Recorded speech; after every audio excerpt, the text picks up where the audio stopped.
Hello everyone, welcome to evidyarthi.in. I am Himanshi and today I am here to discuss this new chapter number 3, matrices of your NCERT. बहुत अलग लगता है, बहुत नया लगता है. बच्चे आते हैं और बोलते हैं कि मैम ये क्या बवाल है, इसमें तो बॉक्सेस दिखाई दे रहे हैं, करना क्या है, इसमें तो अजीब से शब्द भी आ रहे हैं न्यू. आई अंडरस्टैंड कि नया चैप्टर है, बच्चे थोड़े से कंफ्यूज रहते हैं स्टार्टिंग में, but trust me it is one of the easiest chapters. अगर बच्चों तुम्हें इसकी थ्योरी समझ में आ गई कि कैसे है, क्या है, वो सब समझ में आ गया, जिसके लिए मैं सब कुछ समझाऊंगी, तो आप बहुत इजीली इसके चैप्टर्स कर लोगे. और ये बहुत ही ना स्कोरिंग है, तुम्हें खुद लगेगा लास्ट में कि यार ये तो बहुत स्कोरिंग है, इसके तो सारे क्वेश्चंस कर सकते हैं हम, तो एग्जाम में ये बहुत हेल्प करने वाला है. इसलिए प्लीज पेशेंस रखकर इस वीडियो को अच्छे से देखना, समझना, एंड लास्ट में आपको खुद लगेगा कि वाओ अच्छा हुआ कि हमने ये समझ लिया. ये मिस करने वाले चैप्टर्स में से बिल्कुल भी नहीं है. So let's start quickly. देखिए यहाँ पर मैंने क्या लिखा है, मैट्रिक्स, लास्ट में एक्स है, और यहाँ पर मैंने लिखा है मैट्रिसेस. क्या फर्क है दोनों में? कोई फर्क नहीं है, ये है एक ही शब्द, लेकिन ये इसका एक वचन, यानी कि जब हम एक की बात करें, और ये है इसका बहुवचन, मतलब जब हम प्लूरल की बात करें. तो ये मैंने सिर्फ 4 शब्दों में मैट्रिक्स की डेफिनेशन बताने की कोशिश की है. I think this is the shortest definition possible. An array of quantities. इसको समझते हैं, देखते हैं. एरे मतलब क्या होता है? अरेंजमेंट. और क्वांटिटीज यानी कि नंबर्स, फंक्शंस. इसका मतलब यह है कि जब भी हमारे पास कोई डेटा होता है, उसको हम अरेंज करने की कोशिश करते हैं टू अंडरस्टैंड इट बेटर. तो उसी के लिए ये मैट्रिक्स चैप्टर जो इंट्रोड्यूस हुआ है. अगर मैं बचपन के बारे में सोचूं या कुछ साल पहले की बात सोचूं, जब सबसे पहले मुझे ये कॉन्सेप्ट समझ में आया कि हमें लिस्ट बनानी होती है, तो सबसे पहले मैं जिस चीज से रिलेट कर सकती हूँ वो ये है कि जब मेरी मम्मी मार्केट जाती थी ना, कि मैं सामान लेकर आती हूँ, कुछ शॉपिंग करके आती हूँ, तो उनकी आदत थी कि वो घर आकर हमेशा एक लिस्ट बनाती थी. List is the most basic thing जो कि हम मैट्रिक्स से रिलेट कर सकते हैं. वो लिस्ट बनाती थी कि ये इतने रुपए का, ये इतने रुपए का, ये इतना कुछ मैं लेकर आई हूँ. तो इसलिए लिस्ट वो पहली चीज है जब हम मैट्रिक्स पढ़ते हैं तो हमारे दिमाग में क्लिक करती है अरेंजमेंट से. एरे मतलब अरेंजमेंट, जैसे मैंने पहले बताया. तो चलिए मम्मी का ये एग्जाम्पल ले लेते हैं. मेरी मम्मा मार्केट गई और 4 अलग अलग वेजिटेबल्स लाई. एक 50 रुपीज की, एक 15 रुपीज की, एक 30 रुपीज की और एक 40 रुपीज की. सही है बॉस? मेरी मर्जी थी, मैंने इस तरीके से लिख दिया. आप चाहे, या हो सकता है मेरी मम्मा या आपकी मम्मा चाहे तो वो इस तरीके से लिस्टिंग करेंगी, 15, 50, 30 एंड 40. तो मैंने एक ही डेटा को 2 अलग अलग तरीके से लिख दिया. हमारी मर्जी होती है कि हम कैसे भी लिखें, इसमें कोई रेस्ट्रिक्शन नहीं है. तो ये क्या है? एक मैट्रिक्स है बॉस. सही है, पर हर चीज को लिखने का एक तरीका होता है. मैट्रिक्स ने भी बोला कि भाई अगर तुम मुझे लिखना चाहते हो तो तुम्हें एक रूल फॉलो करना पड़ेगा कि तुम्हें ये ना डिब्बा बनाना पड़ेगा बाहर. अब तुम इस डिब्बे को डिब्बा बोलो, चाहे ब्रैकेट बोलो, बॉक्स बोलो, कुछ भी बोलो, तो ये डिब्बा यहां भी बनेगा. तभी मैट्रिक्स बोल रहा है कि भाई तुम ये डिब्बा नहीं लगाओगे तो मैं नहीं मानूंगा कि मैट्रिक्स है. तो अगर बॉस ये डिब्बा नहीं लगाया तो मार्क्स कट जाएंगे. तो ये लगाना है, तो ये क्या हमारी हो गई? नोटेशन हो गई. ठीक है, तो ये हमारे पास 2 एग्जाम्पल है मैट्रिसेस के. अब आगे हम ये भी लिख लेते हैं, डिनोटेड बाय, मतलब कि हम किसी मैट्रिक्स को लिखते कैसे हैं? कैपिटल लेटर से. ठीक है, तो इसका नाम दूंगी तो कैपिटल लेटर लेना है. ऐसा कहीं ये नहीं है कि गुनाह हो गया स्मॉल से लिख दिया तो, बट जनरल नोटेशन होती है, सारी दुनिया में ग्लोबली एक्सेप्टेड है भाई कि कैपिटल लेटर लिखते हैं, तो हम भी वही फॉलो करेंगे. ठीक है, अब ये किसके इक्वल है? ये मैट्रिक्स है. सही है, डिब्बा बनाया ना मैंने, और इसके अंदर क्या होता है? स्मॉल. ये क्या लगाया? अरे ये क्या लिख दिया मैंने छोटा सा, आगे आई जे है, कुछ समझ नहीं आ रहा. और ये भी एक और लिख दिया एम क्रॉस एन. ये क्या है? तो समझते हैं ये क्या है. ये तो है हमारी मैट्रिक्स की नोटेशन. सही है ना? नोटेशन है ये तो हमारी. किस चीज की? मैट्रिक्स की. अभी बताया डिब्बा लगाते हैं बाहर. ये स्मॉल ए क्या है? ये है एलिमेंट. जैसे कि मेरी मम्मी लिस्ट बना रही थी ना, आलू प्याज गोभी टमाटर, तो इसमें आलू प्याज गोभी टमाटर ये सारे क्या एलिमेंट है जो अंदर लिखे जा रहे हैं, ठीक है। एलिमेंट को एंट्री भी बोल सकते हैं। अब ये आई और जे क्या है, ये है पोजीशन, ठीक है। जैसे कि मैं अगर बोलूं ये पहली पोजीशन पे, ये दूसरी पे, ये तीसरी पे, एक ऑर्डर मेंटेन करते हैं हम, तो इसलिए अलग अलग एलिमेंट्स की अलग अलग पोजीशन होती है, जिनको कि हम आई और जे से डिनोट करते हैं। आगे चल के मैं समझाऊंगी कि आई और जे ये दो क्यों हैं और इन दोनों के अलग अलग क्या यूज है। फिर आता है एम क्रॉस एन, ये भी मैं आई जे के साथ बताऊंगी कि आई जे और एम एन इनका क्या मतलब है। तो चलिए इतने की आप स्क्रीनशॉट ले सकते हैं फर्दर रेफरेंस के लिए। अब हम आगे चलते हैं और नई चीज सीखते हैं। देखो बच्चों, जिस तरीके से मैंने ये एक एग्जाम्पल दिया था उसी तरीके से एक और एग्जाम्पल देंगे हम। मेरी मम्मी मार्केट गई, सही है, मेरी मम्मी को अकेले जाना नहीं पसंद, वो ना एक पड़ोसन आंटी है उनको ले जाती है साथ में, पर फिर पड़ोसन आंटी ना बहुत आलसी है, वो मुझे बोलती है कि यार मुझसे नहीं होगा अपना हिसाब, तुम ही कर दो, तो वो मुझसे ही करवा देती है अपना हिसाब। अब मेरे को एक का नहीं दो दो का हिसाब करना है। कैसे? मेरी मम्मी लाई 50 की, 15 की, 30 की और 40 की, पर वो आंटी थोड़ी कंजूस है तो वो ना ऐसे लेके आई 10 की, 15 की, 10 की और 20 की, तो उन्होंने कम पैसे खर्चे, तो ये उनका डेटा हो गया, उनकी इंफॉर्मेशन हो गई। अब मुझे एक लाइन के बजाय 2 लाइन बनानी पड़ी। अब तो बोलोगे ऐसे लिखा है, ऐसे लिख देते, जैसे यहाँ लाइन थी वैसे एक और यहाँ लाइन बना दो, सही, तुम्हारी मर्जी, तुम लिख सकते हो। तो हमने अलग अलग तरीके से डेटा लिखा है। अब यहाँ पर लाइंस कितनी हो गई? 2। नहीं यार 4 है, देखो 1 2 3 4, नहीं 2 है। ओहो सच अ कंफ्यूजन, यहाँ पे तो 2 तरीके की लाइन है, एक है ऐसी वाली 1 2 3 4 और एक है ऐसी वाली जो कि 2 है। तो इसलिए हमने जो आई जे और एम एन देखा था इसलिए ये 2 है, क्योंकि यहाँ पे लाइंस भी 2 तरीके की है, ठीक है। तो कैसे लिखते हैं? ये जो ऐसी वाली लाइन होती है ना, हॉरिजॉन्टल लाइन लेटी हुई, इसको हम बोलते हैं रो। क्या बोलते हैं? रो। ये दोनों हो गई रोज, ये पहली और ये दूसरी। तो इसके पास कितनी रोज है? 2 रोज। अब ये जो स्टैंडिंग लाइन कह लो, वर्टिकल लाइन कह लो, ये कितनी है? 1 2 3 4, यानी कि सब्जियां अलग अलग है 4 और लोग हैं 2, है ना, यही है ना। तो इसमें हॉरिजॉन्टल 4 हो गए, इनको हम क्या कहते हैं जी? कॉलम। ये तो बच्चा बच्चा जानता है कि ऐसे जो लिखा होता है उसे कॉलम, कि भाई टेबल बनाइए, पहला कॉलम ये दूसरा। यूज करते हुए ना कंप्यूटर, उसमें माइक्रोसॉफ्ट होता है, एक्सेल होता है, एक्सेल के अंदर जब काम करते हैं तो अलग अलग ऐसे सीधे सीधे डिब्बे बने होते हैं ना, तो उनको भी हम कॉलम बोलते हैं। तो ये चीज याद रखनी है, वर्टिकल इज कॉलम, ठीक है। तो इसके पास कितने कॉलम है? 4 कॉलम है, सही है बॉस। 2 तरीके की लाइनें थी, कर ली। अब फटाफट से अगली डेफिनेशन पे आ जाओ, ये सब हटा रही हूं। अब देखो जल्दी से लिखेंगे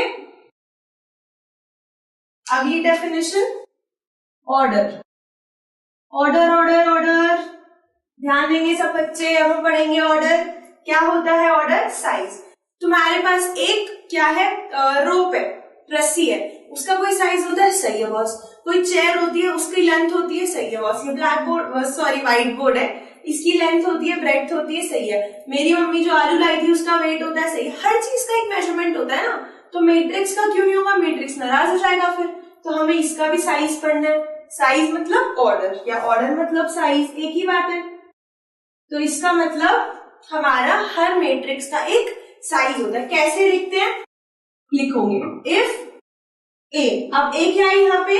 मैट्रिक्स। मैंने क्या बताया था? कैपिटल लेटर से नाम देते हैं। मेरी मर्जी था, मैंने ए बोल दिया, तुम्हारी मर्जी है, तुम बी सी एम के पी क्यू कुछ भी दे सकते हो। तो ए क्या है? एक मैट्रिक्स है और इसके पास एम नंबर ऑफ रोज है, ठीक है बॉस।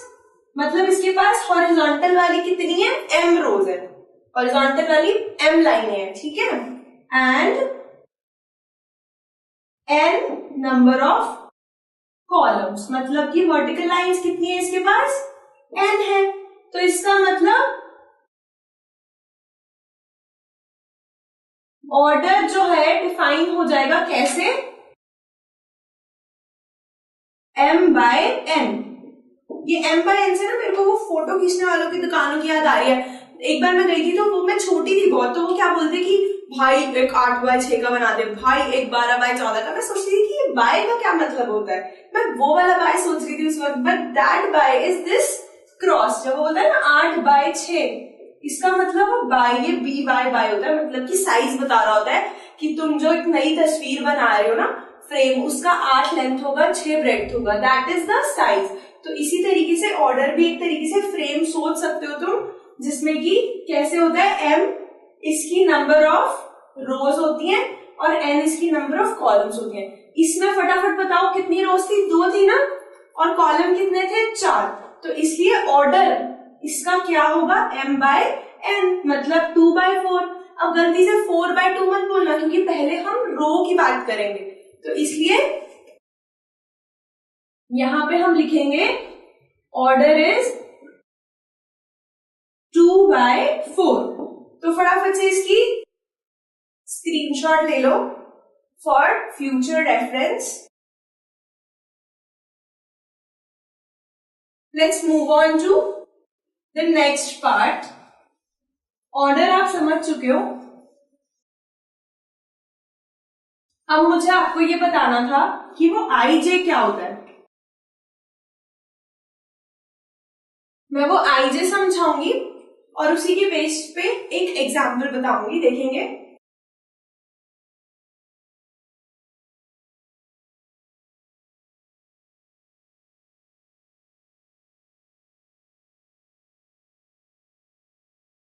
पहले तो बच्चों मुझे ये बता दो कि फटाफट से दिमाग खुला रखो और मेरे को बताओ कि इसका ऑर्डर कितना होगा। ऑर्डर के लिए हॉरिजॉन्टल वाली काउंट करोगे 3 आ रही है, वर्टिकल वाली काउंट करोगे 3 आ रही है, तो ऑर्डर कितना हुआ 3/3। यहां लिख दिया मैंने। अब याद करो मैंने पहले क्या लिखवाया था, m×n ना, m/n। तो m कितनी है 3, n कितनी है 3। नंबर ऑफ रोज और नंबर ऑफ कॉलम्स यहाँ पे सेम है। अब इसके अंदर कितने एलिमेंट्स है, 9 एलिमेंट्स है। भाई काउंटिंग लिखी हुई है 1 से 9 तक, काउंट क्या कर रहे हो, ये तो मेरी मम्मी भी बता देंगी कि 3/3 मतलब 9, 3 इधर से 3 इधर से, तो आंसर निकल गया 9। It has 9 elements. तो फिर अगर मैं बोलूं कि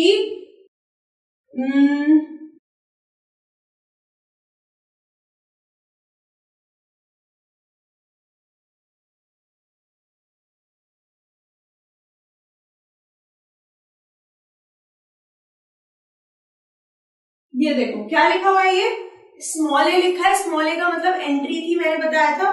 ये नीचे IJ की जगह पे ना ये नंबर्स लिखे हुए हैं। ये यहाँ पे I की जगह पे 1 लिखा हुआ है और J की जगह पे 3 लिखा हुआ है। देखो बाहर हमने पहले नंबर ऑफ रोज देखी थी ना, तो यहाँ पे भी हम पहले नंबर ऑफ रोज देखेंगे। I = 1 मतलब पहली रो। पहली रो में जाओ, ये पहली रो है ना R1। अब वो क्या कह रहा है, इधर शिफ्ट हो जाओ, यहाँ क्या लिखा है 3, J = 3। बाद में क्या होता है, कॉलम होता है ना, n नंबर ऑफ कॉलम। तो हमें अब थर्ड कॉलम में देखना है, 1 2 3, ये थर्ड कॉलम है, ठीक है। तो इसमें और इसमें कॉमन कौन आ रहा है, 3 कॉमन आ रहा है, सही है। इसका मतलब A13 पोजीशन बता रहा है 3 की। अब बात समझ में आ रही है कि हमने 2 क्यों लिखे, 2 तरीके की लाइन है ना, तो इधर से अगर हम ये बोल देंगे कि ये A1 है ये A2 है, तो बात नहीं बनेगी, क्योंकि फिर नीचे A4 पे आओगे। मुझे कैसे पता कि A4 यहाँ नहीं आ रहा है यहाँ आ रहा है, तो इसलिए हमें 2 नाम देने पड़ते हैं कि ये जो है पहली रो में और तीसरे कॉलम में। अब इसका बताओ, ये क्या है 1 2 3, थर्ड रो में आ रहा है, ये किस में आ रहा है, रो 3 में। तो इसका I कितना हुआ 3, क्योंकि पहले IJ में I आता है और रो कॉलम में रो आता है। अब 8 थर्ड रो में है और कॉलम देखोगे पहली वाली सीधी लाइन, दूसरी वाली सीधी लाइन, किस में आ रहा है, दूसरी वाली सीधी लाइन में। तो इसका मतलब इसकी पोजीशन क्या हो गई, A मतलब एंट्री, I की जगह पे 3 और J की जगह पे 2, इसका मतलब A32 क्या हुआ, 8 हुआ। ठीक है, ये सिर्फ समझने के लिए था। अब हम लिखेंगे फॉर्मल डेफिनेशन, फटाफट से लिखेंगे आप, एग्जाम्पल हम बाद में करेंगे। Is the element at the intersection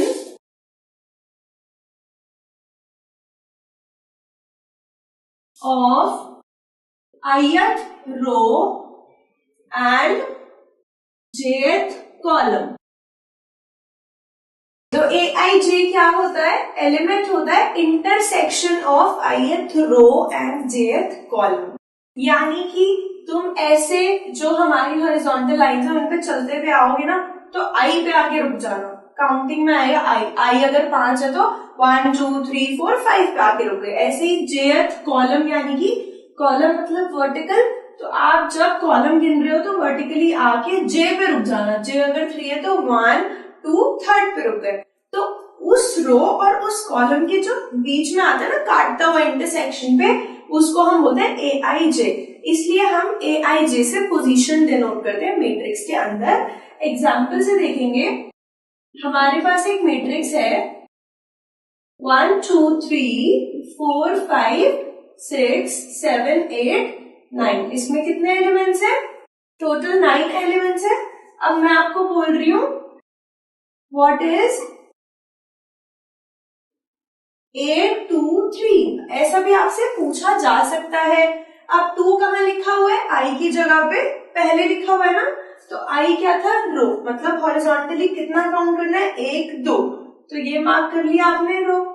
अब वो कह रहे हैं थर्ड कॉलम, जे की जगह पे क्या लिखा हुआ है, 3 लिखा हुआ है, यानी कि कॉलम, जेथ कॉलम यानी कि थर्ड कॉलम, 1 2 3 पे आके रुक गए। अब इस रो और इस कॉलम के इंटरसेक्शन पे तो 6 बैठा हुआ है ना, इसका मतलब 8 2 3 कितना हो गया, 6 हो गया। तो इसी तरीके से हम दो कोऑर्डिनेट आई और जे को यूज करके क्या बता सकते हैं, इनमें से किसी की भी पोजीशन बता सकते हैं। एक और बता देती हूँ, अगर हम इस 8 को देखना चाहें तो ये कौन सी रो में आता है, देखो पहली रो, दूसरी रो, तीसरी रो, तीसरी रो में आता है। तो आई कितना हो गया, 3 हो गया। अब कॉलम कौन से में आता है, ये 1 2, दूसरे कॉलम में आता है, तो जे कितना हो गया, 2। तो इसका मतलब ये जो एलिमेंट है ना 8, वो क्या है, A32। पहले हमें लिखनी है रो और फिर लिखनी है कॉलम। अब इसको देख के ये भी पता चल रहा है कि A23 6 है और A32 8 है, तो भूल के भी ये मत सोचना कि A23 और A32 बराबर होंगे। इन आई और जे का ऑर्डर फिक्स है और ये यूनिक एलिमेंट्स हमारे होते हैं। समझ आ गया, एग्जाम्पल भी समझ में आ गया। किसी का भी अगर मैं पोजीशन पूछूं तो बता सकते हो ना। चलो अब इसी पर बेसिक ऐसा एग्जाम्पल करते हैं जो आपके बुक में भी दिए हुए हैं।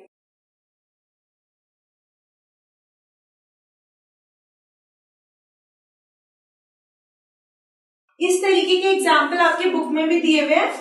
हमें क्या करना है, मैट्रिक्स बनानी है, कंस्ट्रक्ट करनी है। ऑर्डर वो बता देगा आपको। यहाँ पे मैंने ऑर्डर बोल दिया 2 क्रॉस 2, whose जनरल एलिमेंट, मतलब कि उसका एलिमेंट उसने डिफाइन कर दिया। किस तरीके से,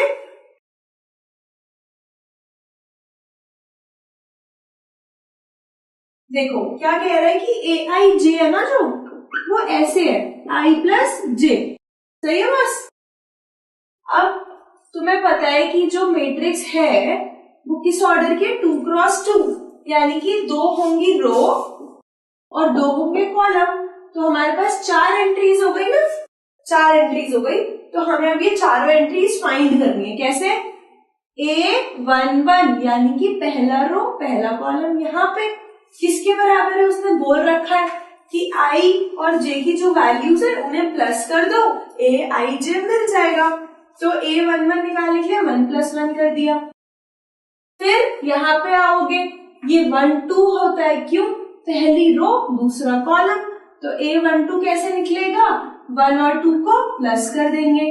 फिर बात आती है इसकी, ये आ चुका है दूसरी रो में, रो 2 में, और कॉलम कौन सा है इसका, पहला कॉलम। तो ये क्या है, A21 कैसे निकलेगा, 2 + 1। ऐसे ही लास्ट वाला दूसरा रो और दूसरा कॉलम जो यहाँ पे आएगा वो कैसे निकलेगा 2 + 2, ठीक है। तो A11 कितना हुआ 1 + 1 2, 1 + 2 3, 2 + 1 3 और 2 + 2 4। तो ये हमने क्या बना दी, मैट्रिक्स बना दी। बहुत सिंपल था ना। ऐसे ही क्वेश्चन आपके बुक में भी आपको मिल जाएंगे, ऐसे एग्जाम्पल भी और ऐसे क्वेश्चन भी। तो यहाँ से मोटिवेशन लेकर वो क्वेश्चन करो, क्योंकि मुझे पता है तुम कर लोगे। अगर नहीं भी आया तो हम तो है ही, आगे करवाएंगे प्रॉपर तरीके से, सारे सॉल्यूशंस आपको देंगे। तो इसकी स्क्रीनशॉट ले सकते हैं। जो फॉर्मूला दिया हुआ होगा उसमें आई और जे पुट करके सारे एलिमेंट्स की लिस्ट बना के इसमें रख दो, मैट्रिक्स बन जाएगा। Very simple. Let's move on to the other topic.